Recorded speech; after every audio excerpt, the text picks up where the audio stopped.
আপনি কি জানেন, রমজানের তারাবির নামাজ আপনার জীবনের পুরনো গুনাহ মাফের কারণ হতে পারে?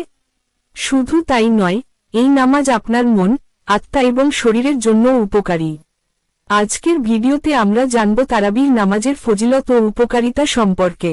এক গুনাহ মাফের সুসংবাদ। মুহাম্মদ সাল্লাল্লাহু আলাইহি ওয়াসাল্লাম বলেছেন, যে ব্যক্তি ঈমানের সাথে এবং সওয়াবের আশায় রমজানে কিয়ামুল লাইল আদায় করে, তার পূর্বের গুনাহ মাফ করে দেওয়া হয়। ভাবুন তো, আল্লাহ আমাদের কত বড় সুযোগ দিয়েছেন। 2 আল্লাহর নৈকট্য লাভ। রমজান মাস ইবাদতের মাস। এই মাসে প্রতিটি নফল ইবাদতের সওয়াব ফরজের সমান হতে পারে। তারাবিহ আদায় করলে আল্লাহর সন্তুষ্টি অর্জনের পথ সহজ হয়। 3 কুরআনের সাথে গভীর সম্পর্ক।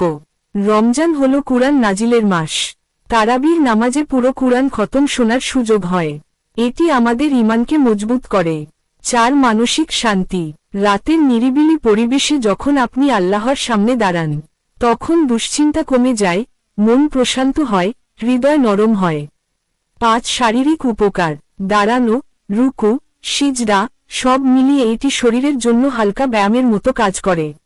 রক্ত সঞ্চালন ভালো হয় এবং শরীর সক্রিয় থাকে। 6 তাকওয়া বৃদ্ধি। রমজানের মূল উদ্দেশ্য হল তাকওয়া অর্জন। তারাবির নামাজ আমাদের আত্মশুদ্ধির পথে এগিয়ে নেয়।